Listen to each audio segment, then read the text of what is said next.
Bonjour à tous, bienvenue sur la chaîne de la caverne de Radrogor. Aujourd'hui, on déballe le croiseur Searock pour racailles et séparatistes, extension numérotée Z56. Donc le Searock, en français, il a existé déjà en version 1. Il était fourni à l'époque avec un intercepteur M3. Là, a priori, il n'y a que le croiseur Searock, donc il n'y a pas de petit vaisseau annexe. Petites économies, je suppose. Donc c'est le deuxième vaisseau immense que j'ouvre après le Trident. J'ai un peu plus l'expérience maintenant du matériel à l'intérieur. Donc j'ouvre le plastique et je déballe ensuite le vaisseau. Donc c'est une version française et espagnole, comme les derniers gros vaisseaux. Donc dans la boîte, normalement, on a le matériel en deux versions. Voici la planche cartonnée, donc version espagnole et version française. Donc je mets l'espagnol sur le côté. Donc on trouve spécifique pour les grands vaisseaux, les vaisseaux immenses même, le compteur de ressources pour les boucliers et les énergies, des tokens, des jetons standards, des charges, des verrouillages, ça n'a rien d'exceptionnel. Ici, donc maintenant je le sais, c'est comme le Trident, donc ce sont des marqueurs de tourelles. Ici une tourelle double, donc c'est des tourelles supplémentaires en fait qu'on ajoute. Le cadran de manœuvre, donc racaille et séparatiste. Le grand marqueur de vaisseau pour mettre sur le grand support, immense. Des engins, des cargaisons égarées, ok, et des tourelles. Très bien. Je poursuis. Ensuite, nous trouvons les notices. Donc version espagnole, je mets de côté, et version française. Donc dans les notices, le guide des vaisseaux immenses, a priori c'est exactement le même que celui du Trident. Ce sont les règles qui n'ont toujours pas été mises à jour par AMG, avec les règles dites 2.5. On attend toujours les nouvelles règles des vaisseaux immenses, j'espère que AMG va s'en occuper. Et puis le document qui indique le matériel fourni, donc la liste des jetons, des cartes bien sûr, les explications du nouveau matériel, donc règles de portée des vaisseaux immenses, compteur de ressources, assemblage du socle. Donc, le même système que pour le Trident. Donc on trouve ensuite les cartes. Donc version espagnole je mets de côté, et version française.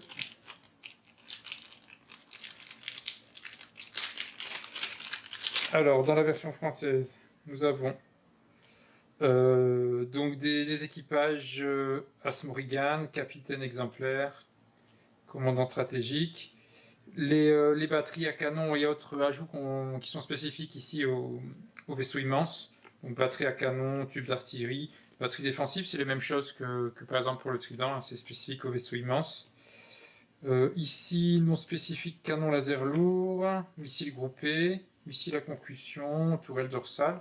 Donc ça, c'est du classique qui n'est pas forcément lié au vaisseau immense, donc c'est bien, on va pouvoir les réutiliser avec d'autres vaisseaux, artillerie au repère, ça c'est du classique.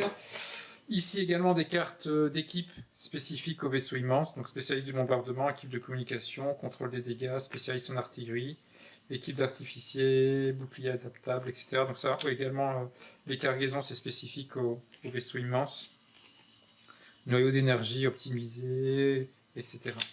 Ensuite, ici, quelques cartes racailles. Alors ici, pour uniquement vaisseau immense, verrou à libération rapide, carte du saboteur, scanner cloisonné, des engins, mines, ok, la carte spécifique du Searock, ou Searock.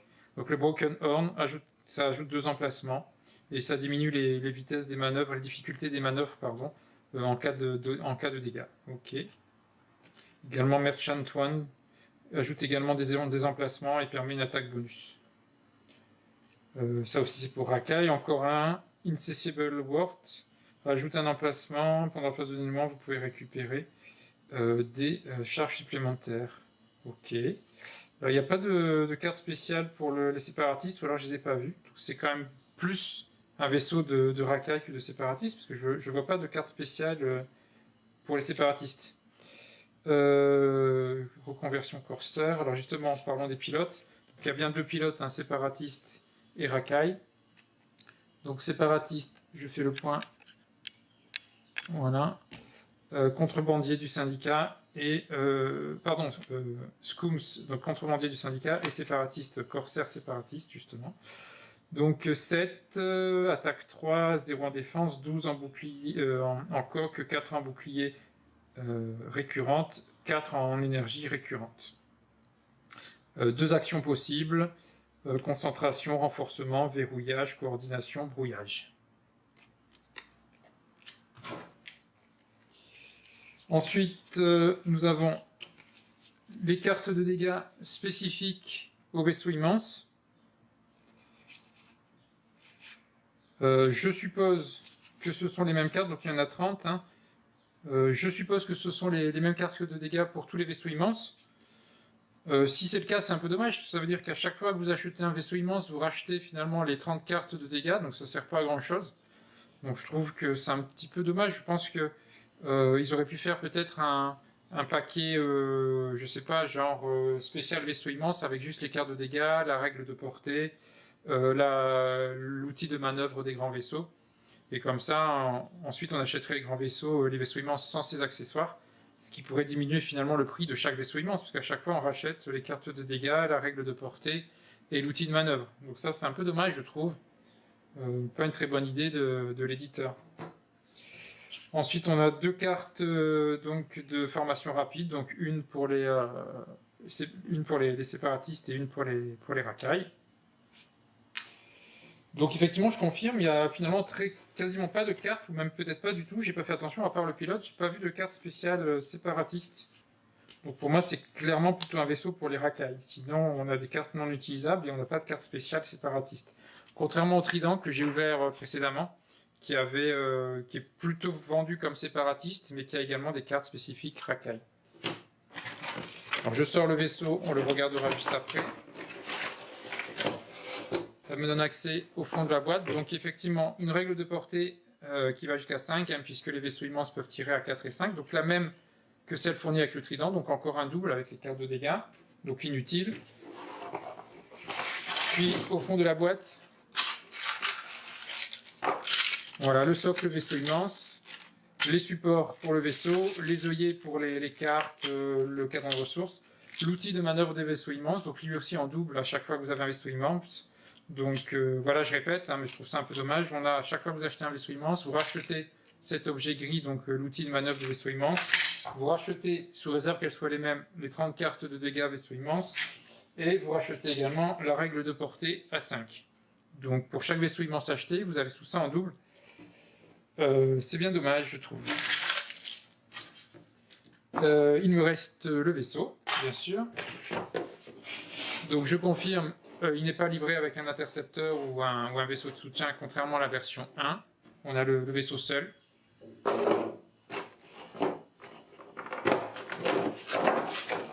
Donc je le dégage, voilà. Donc comme les vaisseaux immenses, lui, il a donc 2 supports hein, pour le mettre sur ses pieds. Et donc voici le Siroc. Donc vaisseau cargo avec beaucoup de marchandises. C'est pour ça qu'il a pas mal de cartes de largage de cargaison. Voilà. Petit radar, autre radar en dessous. Donc attention à ces parties un petit peu mobiles. Ici le canon. Voilà, donc beige marron en majorité, un petit peu de rouge, et puis les cargaisons de différentes couleurs. Comme pour le Trident, peut-être je vais aller chercher le gauntlet pour voir un petit peu la différence. Donc le gauntlet qui est un gros vaisseau même assez grand. Je vais vous le mettre voilà, à côté du siroc. Donc vous voyez que finalement, on dit vaisseau immense. C'est effectivement un peu plus long que le gauntlet, mais par contre, vous voyez, c'est même moins large que le gauntlet.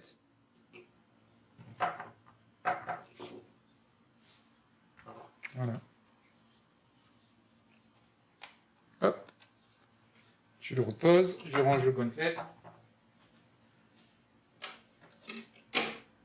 Je vais mettre le vaisseau sur ses pieds en espérant avoir un peu plus de réussite qu'avec le trident. C'était la première fois. Là maintenant j'ai l'expérience du trident. Donc le grand support. Voilà. Donc la face creuse à mettre en dessous et la face plate au-dessus. La flèche pour l'avant du vaisseau. Je vais chercher les pieds. Donc maintenant je fais attention, je sais que la base des pieds est triangulaire en fait, donc il y a un sens.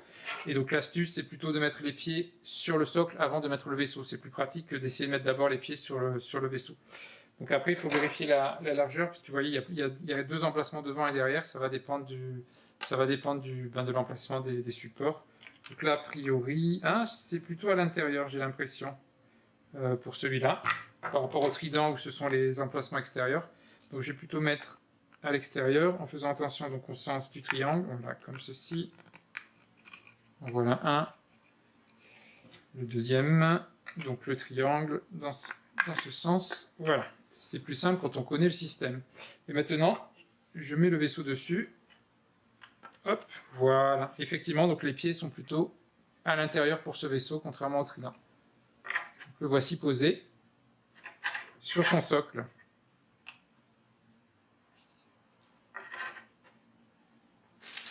Qu'est-ce que je peux vous montrer d'autre? On a vu les cartes rapidement. Je peux remontrer le carton, donc le grand support. Je vais peut-être ouvrir, qui normalement est double face, bien sûr, le marqueur de vaisseau, je veux dire, côté séparatiste et ici côté racaille. Non, séparatiste d'ailleurs. Je vais l'ouvrir.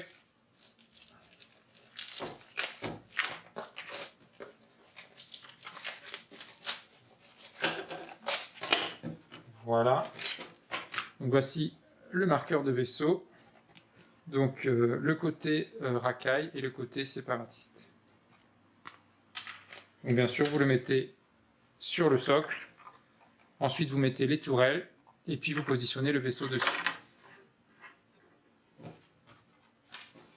Est-ce qu'il y a autre chose à dire de particulier? Non. On a vu les cartes de dégâts, donc ça c'est l'outil pour manœuvrer les vaisseaux immenses. Donc qui est très certainement le même pour chaque vaisseau immense, donc comme je disais c'est en double. La règle de portée, on en a parlé. Les manœuvres, éventuellement on n'a pas regardé les manœuvres du vaisseau. Donc voici. Est-ce que c'est... J'essaie de faire le point. Je ne sais pas si c'est bien, voilà. Donc vous voyez beaucoup de rouge, donc 0, arrêt, virage léger rouge. En 1, on a du tout droit du virage léger. En 2, on a également du tout droit et du virage léger. En 3, on a du tout droit et du virage léger qui passe au rouge. Et on peut foncer à 4 et 5, mais également en rouge. Voilà le cadran de manœuvre du Siroc.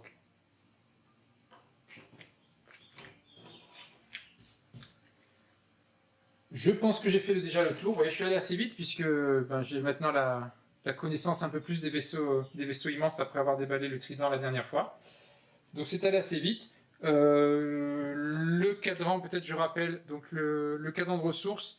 Donc ici on évite le carton et on va y fixer des petites roulettes qui sont ici, bleu et rose. Donc bleu pour les boucliers, rose pour les énergies. Donc ça va permettre, en tournant les molettes, d'indiquer à quel niveau de ressources on est. Par exemple, voilà, ici on sera à 2, 2 et 2 ça fera 22. Donc on peut aller de 0 à 99, puisqu'on a deux chiffres. Pareil pour les ressources. Donc on va tourner les molettes comme ça, sur le côté. Et ça permet de comptabiliser les boucliers et les énergies. C'est également, je le rappelle, assez pratique quand vous jouez avec des vaisseaux non immenses, simplement en mode scénario pour calculer par exemple les points. Vous pouvez utiliser ce genre de compteur, un joueur prend le rose, l'autre le bleu, et puis vous comptez les points grâce à ce compteur. C'est plutôt pratique, donc c'est bien d'en avoir. Je pense que j'ai fait le tour. Donc on a vu vite fait les cartes. De toute façon, je vous renvoie au wiki par exemple pour avoir le détail de toutes les cartes. Je ne vais pas vous les énoncer une par une. Donc la plupart, un peu moins ici, mais la plupart des cartes sont pour vaisseaux immenses. Mais on a quand même quelques cartes qu'on peut réutiliser par ailleurs. Vous voyez, mine de proximité. Ici, c'est pas le cas. Voilà, non, ça non plus d'ailleurs, pardon. Oui, pas tant que ça en fait. Elles sont les autres que je les avais mises peut-être de côté. Voilà. Canon laser au lourd, missile groupé, missile à concussion, pardon. Ce sont des cartes classiques qui ne sont pas limitées aux vaisseaux immenses. Voilà pour résumer. Un vaisseau immense donc en V2, le Seroc, donc plutôt pour racailles que pour séparatistes, puisqu'il y a très peu de cartes finalement spécifiques aux séparatistes. Au contraire, même les seules cartes spécifiques sont pour les racailles. Donc je pense que l'investissement est mieux pour des racailles que pour des séparatistes. Un vaisseau fourni donc avec ses cartes, sa règle de portée jusqu'à 5, son outil de manœuvre bien entendu, les cartes de dégâts. Je pense que j'ai fait le tour. Oui. De toute façon, si vous avez des questions, si vous avez des remarques, n'hésitez pas à rajouter un petit commentaire à la vidéo. Et puis en parlant du site, enfin du YouTube, eh bien, n'hésitez pas bien sûr à vous abonner si ce n'est pas déjà fait, à commenter, à liker. Et puis je vous retrouve pour d'autres déballages de vaisseaux. Le prochain sera certainement le Tentif 4 de la Rébellion. Autre vaisseau immense. Merci à vous et à bientôt.